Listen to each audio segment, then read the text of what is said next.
Yes, viewers, you and us, have to sometimes look at the larger picture. Sometimes raise our head above the parapet of politics.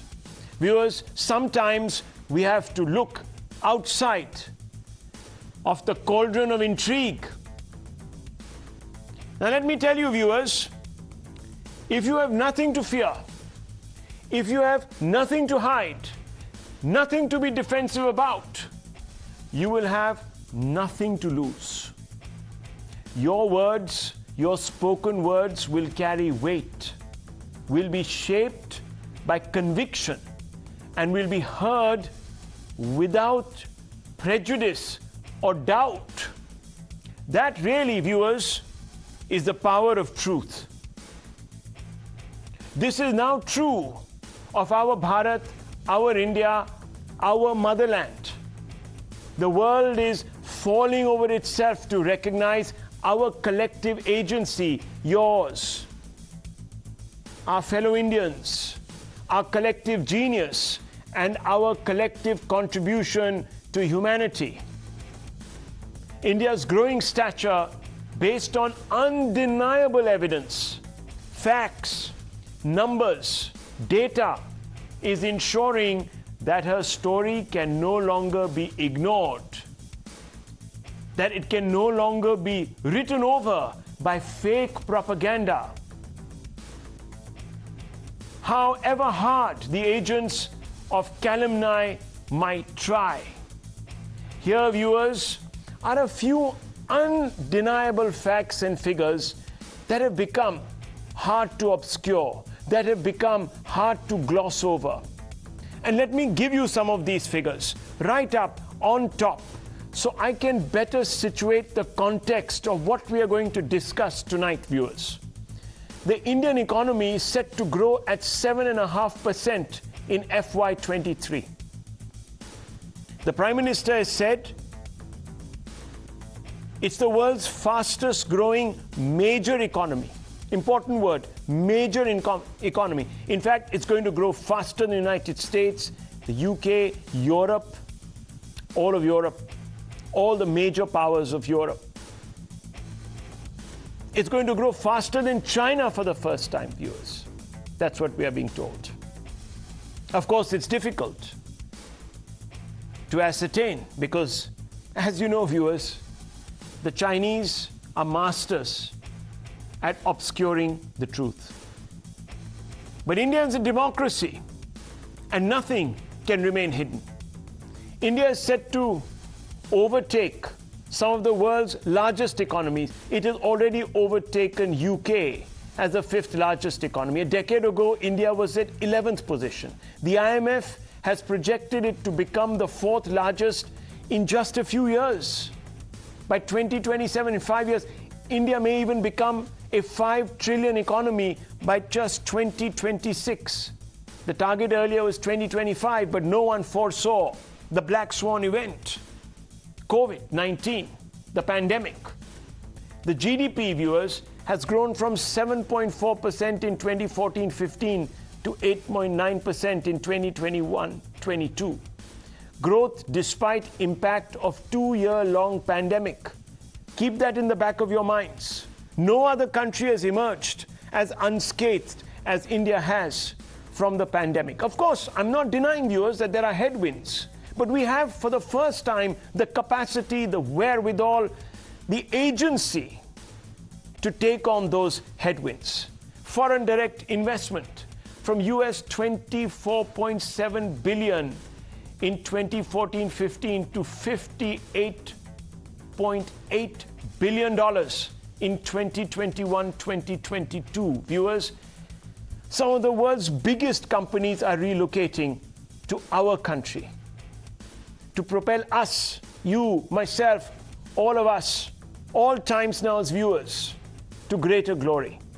What's more, viewers, the facts are being recognized and being voiced by not just government's managers, viewers, not journalists, but by international governments, Listen to this. India has to take care of 1.3 billion people. In a democracy with smooth transitions, can you imagine having to take care of 1.3 billion people and still having the time at the policy level to say, let us look to see what we can do for the rest of the world, when multilateral institutions should be doing that? So I will dare say that India is a multilateral institution in its own right. India embraced a holistic and outward-looking vaccine diplomacy strategy. As a result, Jamaica was able to secure its first life-saving vaccines from India.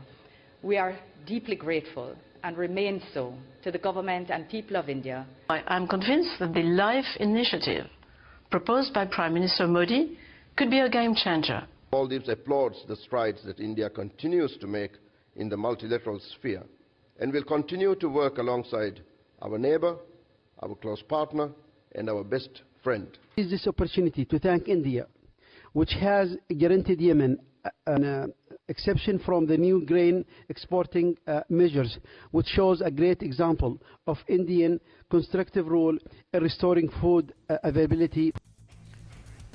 Viewers, these are testimonies of international countries. You can't buy this kind of publicity, this kind of positive publicity. Let me tell you that, viewers. Chances are that you're unaware of these undeniable facts because perhaps you don't have the wherewithal to rise above the dark clouds of disinformation spread by an ecosystem that are obscuring the view of how India is being viewed today globally. The best part is that the Indian government now knows this and has the confidence to call out the mischief makers, ensuring a fairer representation of India and Indians across the globe. If we had something to hide, viewers, would we have called out those that we believe are spreading fake news? Because the onus would have been upon us to prove that those fake propagandists are wrong. You would have had to come up with facts. The point is, viewers, we have the facts. We can now call out all these peddlers of a fake narrative, viewers. All of them. And that's just what Dr. Jaishankar has done in America over the last 24 hours. There are some newspapers, you know exactly what they're going to write, including one in this town. You know, there are these biases, there are these efforts really to determine, how, I put it, look, the more India goes its way, and the people who believe that they were the custodians and the shapers of India lose ground in India, the more actually some of this debate is going to come outside, because they are not winning in India. So they will try and win outside India, or try and shape India from outside. What's more, Jaishankar's assertiveness, his clear-eyed denunciation are a refreshing break from the past, and one indication of this is that his remarks come within days of the New York Times attacking India once again, predictably, on inclusivity and human rights. Not just the press, the opinion makers, but India is no longer ready to be pushed around or cuckolded on the global stage either, the global diplomatic stage, viewers. Not by its adversaries or even its friends.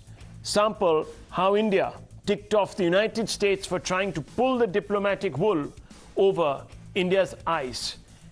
Listen to this.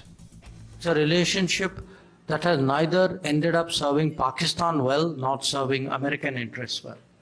So it is, because at the end of the day, for someone to say, I'm doing this because it is for counter-terrorism, when you are talking of an aircraft like the capability of the F-16, everybody knows, where they are deployed and what is the use and what is their capability. So you're not fooling anybody by saying these things. Increasingly, viewers, India is taking independent positions in its own interest, confident that it can stand its own ground in the face of arm twisting by the international powers.